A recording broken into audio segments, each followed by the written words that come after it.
So I always start with telling them how sorry I am, always. I am talking to this person in the worst moment of their life and about the worst moment of their life, and you have to respect that. Over the past year, I've written about 6 different incidents of gun violence that have impacted children in all sorts of places all over the country. I went to Las Vegas, I went to Chicago, a school shooting in South Carolina. Sutherland Springs was the first mass shooting I covered. 6, I think 6. I've done Newtown, I did Las Vegas, I did Dallas, I did Orlando, Parkland, and I also covered the shooting in Tasmania in Australia back in 1997. I was there about a year after the shooting happened, but covered the aftermath. So how old are you? So I'm 25. How many shootings have you covered? Within the past year, 3. What's become regular in a 2-decade career as a photojournalist at the Washington Post is to have to cover the ever-presence of gun violence shootings. Whether 26 people are killed or 1 person is killed, journalists have to cover the story of shootings. They need to get the facts and do it fast. They need to tell the story of the shooter and the victims. They need to be aware of the emotions involved, both of the people they're covering and also their own. And just like any other story, reporting has a process.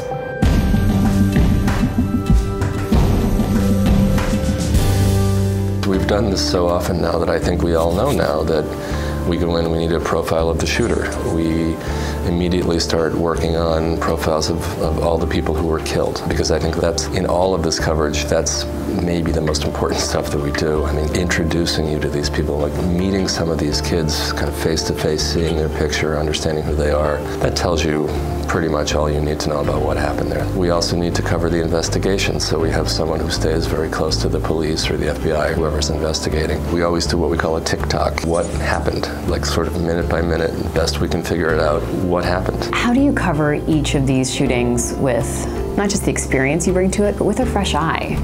Because it's going to be new people, their raw tragedy, a new set of circumstances. You can't really make assumptions just because it's the same profile of an incident that you're covering. No, you can't. Each one of these things is very unique.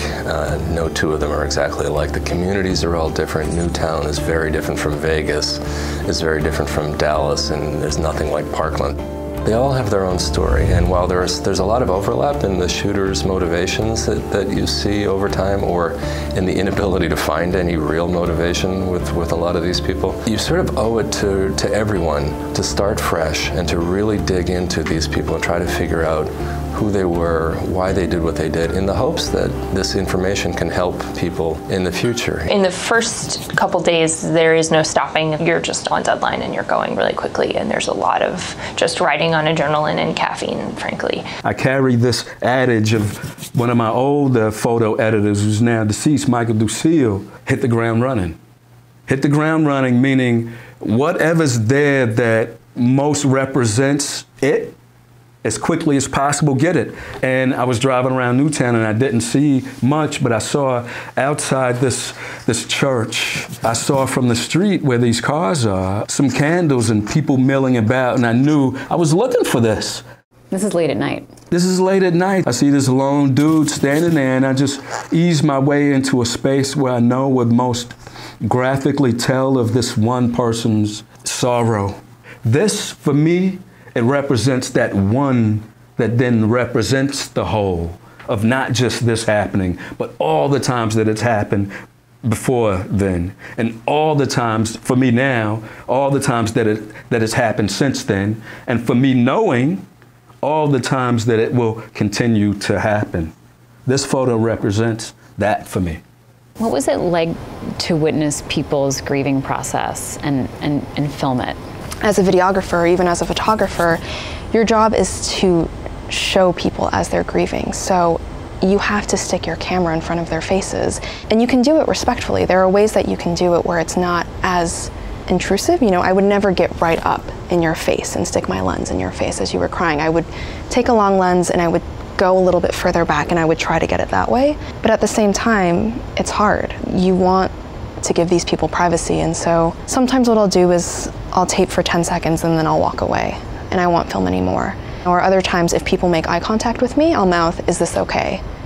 And sometimes they say yes, and sometimes they shake their head, and then that's fine. And then I walk away. You wrote an essay about covering the Sutherland shooting, and you wrote that sometimes it's not about just seeking the light, but also providing some light. What does that mean?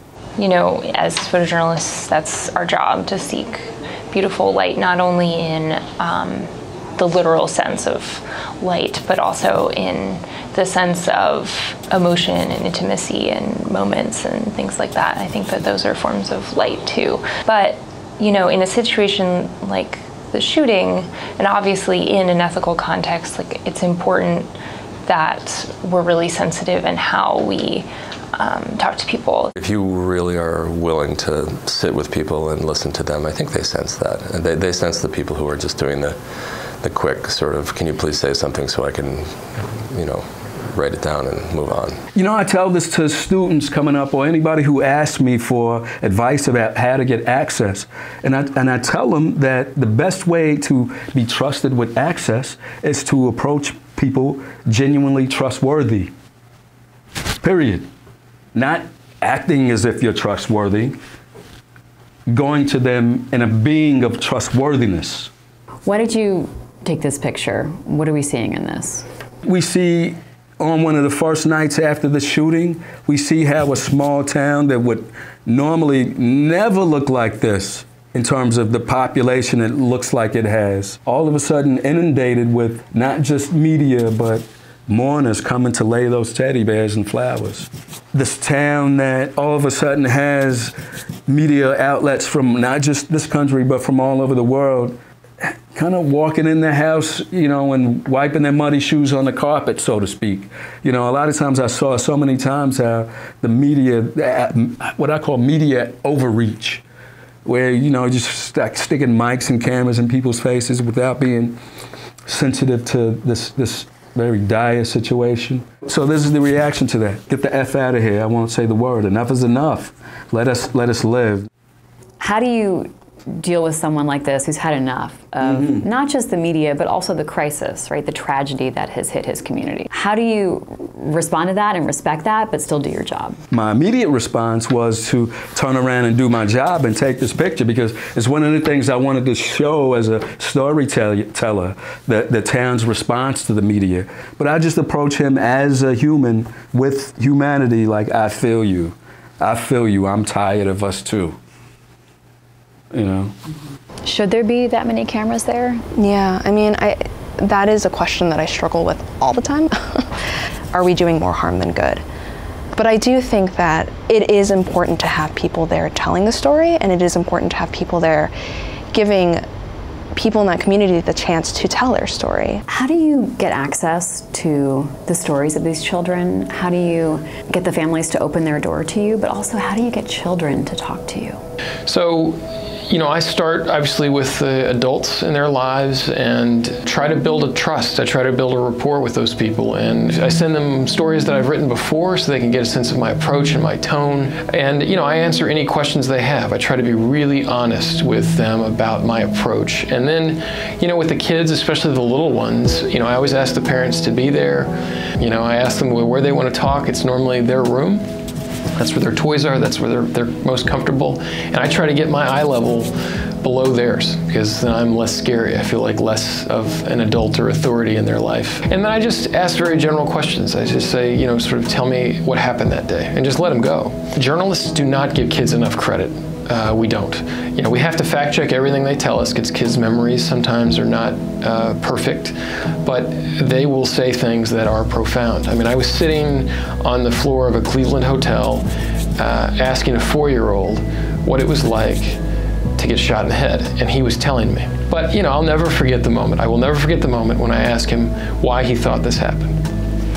And this 4-year-old with a bullet wound in his forehead just sort of leaned over on the floor. He just kind of slumped over and said, I don't know. You know, and for me, it was so quiet and so simple, but it was just devastating. Yeah. Yeah. You know, John, I think for a lot of people, me included, sometimes I just want to tune out these stories because it's so emotionally wrenching. And you feel like it's happening again. Do you ever want to tune it out? First of all, And second of all, why keep writing about it if some of the public is just shutting down reading the news about this? So I think absolutely I want to shut it down sometimes, and have reached moments of real burnout in the reporting of these stories.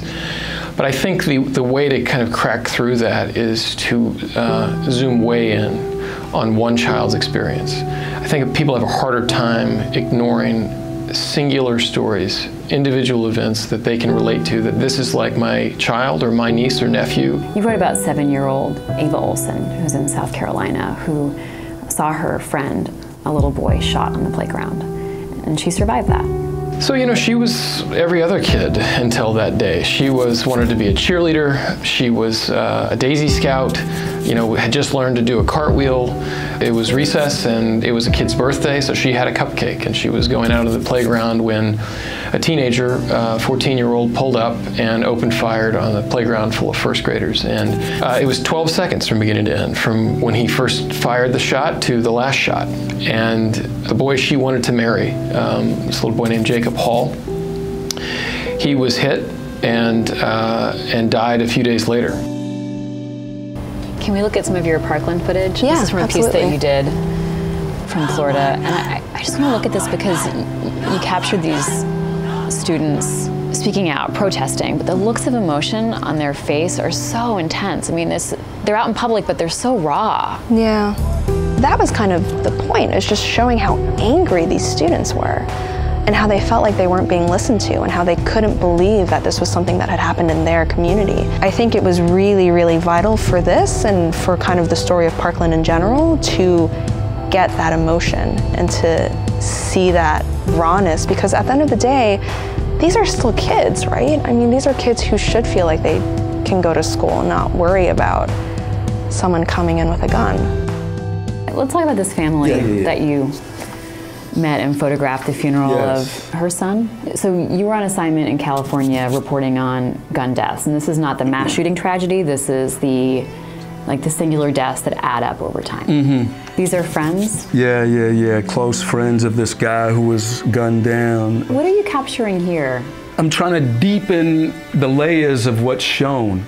I'm trying to expose more layers of who's been affected by the gun violence. The kids who are out on the streets that have in too many cases become war zones. I mean, they're so young too. They've got like little peach fuzz facial hair. Exactly, that boys trying to become men and then all of a sudden being reduced to children in their emotions. Children in the sense that are open to expressing their emotions. You also have a photo where we see the mom with her son, and this makes me emotional. You telling me you were getting emotional is making me emotional. And I am. It's kind of wild. Because this is weird.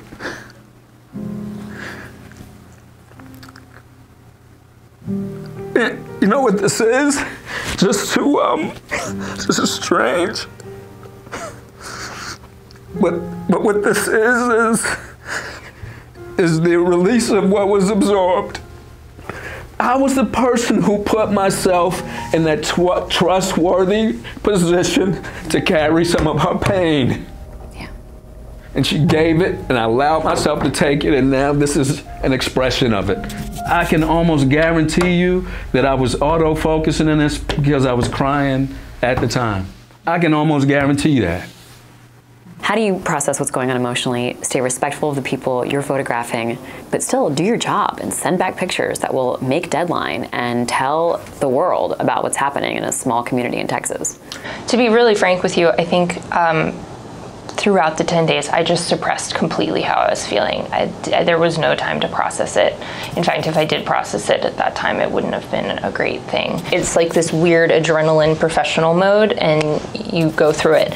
It's important to acknowledge that, you know, there's a thing called vicarious trauma, and like people who cover these things, like it does affect us. It's not that we're superhuman and we aren't affected by these things, because we are. But you know, you have to keep that in check and recognize that you are being affected even if it feels like you aren't. You get a little numb, which is terrible to say, but you do, and I maybe it's a little bit of that autopilot kicking back in where you're reporting on it and you have a mission and you just want to do the best job that you can in telling that story, and so there's not really room to let emotions get in the way of that. You know, my reaction to Parkland was kind of scary a little bit for me, because I'd really never experienced something like that. And I look at the screen at CNN and children are being wheeled out of Parkland on stretchers. And I had a physical reaction to that day. It was just overwhelming to see it happening again. Part of our job is to be there and to you know, to be able to swallow our own emotions and elicit the information, get the information, the stories that are then useful to the people who are reading them. Although I must say the only time I've ever cried as a reporter was in Tasmania. I met a guy he was about 70 years old, and his daughter and 2 granddaughters had been killed. And hearing him tell the story, it was hot that day, and the bodies, there were 35 bodies, and they came to rest all over the place, and the police needed to move the bodies because it was hot. But they also needed to know where they were. So what they did was they pounded a spike in the ground where the head had come to rest. So I was talking to this guy, and he was crouched down in the street, and he was touching something on the asphalt, and I said, what are you doing? And he said, this is my daughter's head. Like, oh, you know, it killed you. So these things are, you know, it does get to you, but you have to try to be professional and suck it up. Sutherland Springs was half a year ago now. How often do you think about it? Often. Yeah, it never really leaves. You know, anybody who thinks that this is easy or that we want to go cover these things is lying. It's just not true. We feel a responsibility to tell those stories, and that's why we keep going and going and going. The NRA spokeswoman and a video from NRA TV have said that the mainstream media love mass shootings. You love the ratings. Crying white mothers are ratings gold. I'm gonna say it again. The mainstream media love mass shootings. Yeah, that's just patently false. What was your reaction when you first heard that? I was angry. You know, I mean, it's hard for me to be angered by anything that partisans have to say, but that made me angry because I've been that person, and I know the people who go over and over, people who've gone a lot more than I have to these things, and we never want to go. We never want to get on that plane, ever. What's the first thought that goes through your head when you catch one of these stories, when you realize you're going to have to go cover a shooting? I don't want to go. When I hear about a shooting that has happened, especially a mass shooting, and when I catch the call, I don't want to go. Usually what happens is you see the news, and there's kind of a moment where you just feel this sinking feeling in your gut. It's usually some god-awful hour, and I'll get my phone will ding with a text message saying 10 people dead in a shooting in Las Vegas. And when the first message says 10, you know that means 50, because it's always, you know, the first count is always very low. And I just get up and start packing a bag because I know my phone's going to be ringing in the next hour, and it always does, and you go.